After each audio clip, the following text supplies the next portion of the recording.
a contradiction in the Quran? Like, I'm literally freaking out right now. Chapter 13:12 says clouds are heavy. Lily J panik karena Al-Quran mengatakan awan itu berat. Dan Lily J pun bertanya pada ChatGPT. Assalamualaikum warahmatullahi wabarakatuh. Bertemu kembali dengan Kang Sen di akun YouTube Pendeta Insaf TV.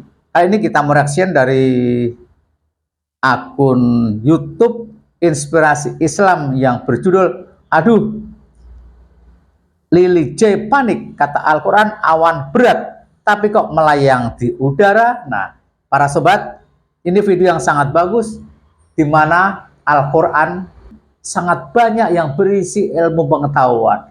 Bahkan ilmu pengetahuan yang ada di Al-Quran yang ditulis 1400 tahun yang lalu, baru di abad ini banyak sekali pembuktian-pembuktian.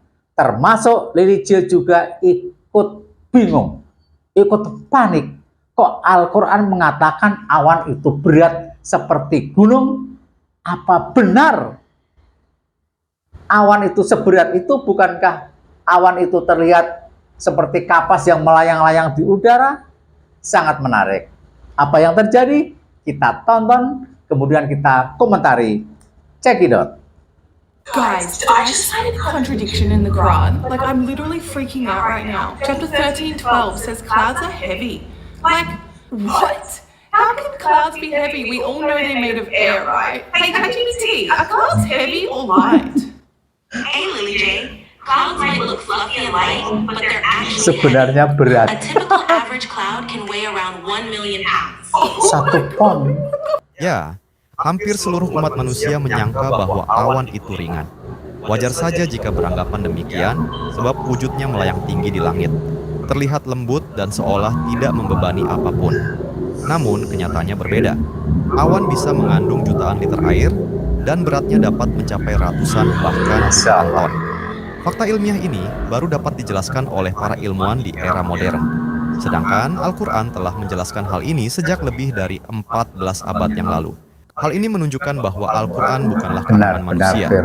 Sungguh tidak masuk akal jika seseorang seperti Nabi Muhammad SAW yang buta huruf, tidak bisa membaca maupun menulis, dan hidup di tengah padang pasir 1400 tahun yang lalu, bisa mengetahui fakta ilmiah sedetail itu, kecuali jika wahyu tersebut benar-benar berasal dari Allah Subhanahu wa Ta'ala.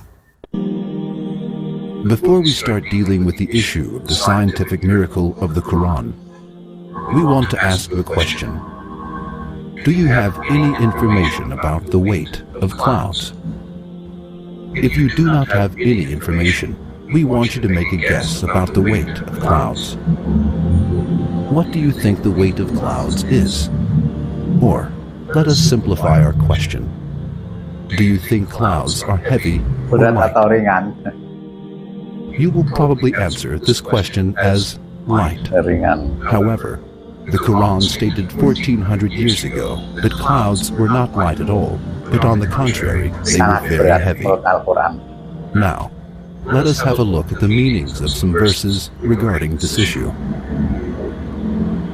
It is he who sendeth the winds like heralds of glad tidings, going before his mercy. When they have carried the heavy laden clouds, we drive them to a land that is dead. Make rain to descend thereon, and produce every kind of harvest therewith. Buah-buahan. It is he who doth show you the lightning by way both of fear and of hope. It is he who doth raise up the clouds, heavy with fertilizing rain. As you see, the Quran stated 1400 years ago that clouds were not light at all, and described them as heavy clouds.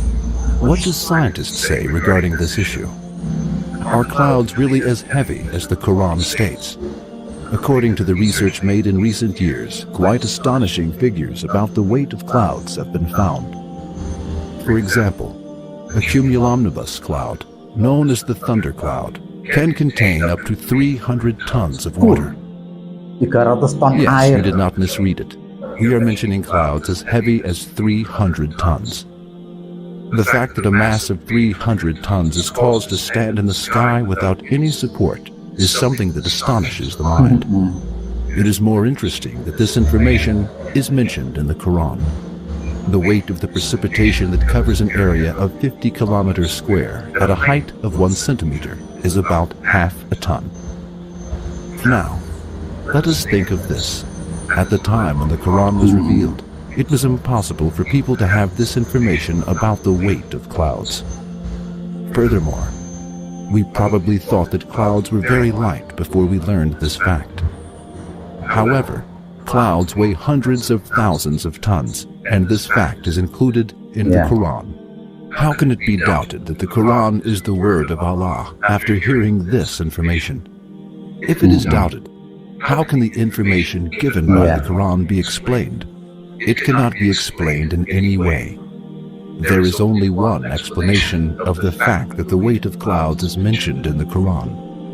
The Quran is the book of the being who stores thousands of tons of water in clouds.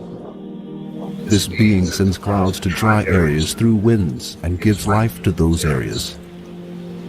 Yes, the being who created clouds and makes clouds float in the air with thousands of tons of water also sent down the Quran. We believe in him. Masya Allah. Let us see what's mentioned in the Holy Book Quran about the clouds, its formation, and how our Creator Allah makes this whole process possible. Meteorologists have studied how the clouds are formed. The cumulonimbus clouds begin to form when wind pushes small pieces of clouds to an area where these clouds converge. When the small clouds join together, upward air currents within the larger cloud increase. These updrafts near the center of the cloud are stronger than those near the edges. These upward currents cause the cloud body to grow vertically, so the cloud is stacked up. This vertical growth causes the cloud body to stretch into cooler regions of the atmosphere, where drops of water and hail formulate and begin to grow larger and larger. When these drops of water and hail become too heavy for the updrafts to support them, they begin to fall from the cloud as rain and hail. More than 14 centuries ago, these facts were revealed in the Holy Book Quran by Allah, our Creator, to His last and final messenger, Prophet Muhammad, peace be upon him. One of the many signs of Allah's creation. In a primitive, faraway desert environment without any advancement of modern science. What does Allah says? In the Holy Book Quran, He says, "Do you not see that Allah drives clouds, then He brings them together, then He makes them into a mass, and you see the rain emerge from within it, and He sends down from the sky mountains of clouds within which is hail, and He strikes with it whom He wills, and averts it from whom He wills. The flash of its lightning almost takes away the eyesight. And science has proved it much later. So Allah guides all of the humanity towards the power of His creation and the system of sustenance for all human beings on earth." Jelas, ini bukanlah kontradiksi dalam Masya Al-Quran. Allah. Ketika manusia menyangka awan itu ringan, ternyata Allah telah menyatakannya sebagai sesuatu yang berat. Bahkan sebelum ilmu pengetahuan modern mampu membuktikannya. Inilah bukti nyata dari maha kuasanya Sang Pencipta. Dialah yang menciptakan alam semesta ini dengan sempurna untuk kemaslahatan umat manusia. Dari awan ini kita bisa melihat begitu sempurnanya Allah mengatur proses turunnya hujan. Dari penguapan air, pembentukan awan, hingga tetes-tetes hujan yang turun ke bumi, semua terjadi atas kehendaknya. Al-Quran telah menjelaskan itu semua dengan sangat jelas. Bahkan sebelum para ilmuwan menemukan penjelasannya, umat Islam telah diberi pengetahuan ini lewat wahyu Allah. Sebagaimana firman-Nya dalam surat An-Nur ayat 43, "Tidakkah kamu melihat bahwa Allah mengarak awan, kemudian mengumpulkan antara bagian-bagiannya, lalu menjadikannya bertindih-tindih, lalu kamu melihat hujan keluar dari celah-celahnya." Subhanallah. Semua ini adalah tanda bagi orang-orang yang mau berpikir. Mari kita semakin yakin bahwa Al-Quran adalah petunjuk sejati dari Tuhan semesta alam. Makin maju ilmu pengetahuan di dunia ini, apa yang tertera di Al-Quran semakin terbukti. Firman Allah dalam Al-Quran yang tidak bisa dibuktikan abad yang lalu, di abad modern ini semakin terbukti one by one. Bagaimana mungkin Al-Quran tahu, Nabi Muhammad SAW tahu, 1400 tahun yang lalu belum ada ilmu pengetahuan teleskop atau teropong bintang atau ilmu pengetahuan yang menunjang untuk melihat berat ringannya awan, Al-Quran telah mengemukakan bahwa awan itu berat. Dan Lily J pun sempat panik. Jangan-jangan Al-Quran ini kontroversial. Ternyata setelah ditanyakan ke ChatGPT, jawabannya juga sama. Awan itu berat, sangat berat. Dan lagi-lagi ilmu pengetahuan membuktikan kebenaran Al-Quran. Dan ini membuktikan satu lagi bahwa Al-Quran benar-benar firman Allah. Tidak mungkin karangan manusia. Maha benar Allah dengan segala firman-Nya. Wassalamualaikum warahmatullahi wabarakatuh.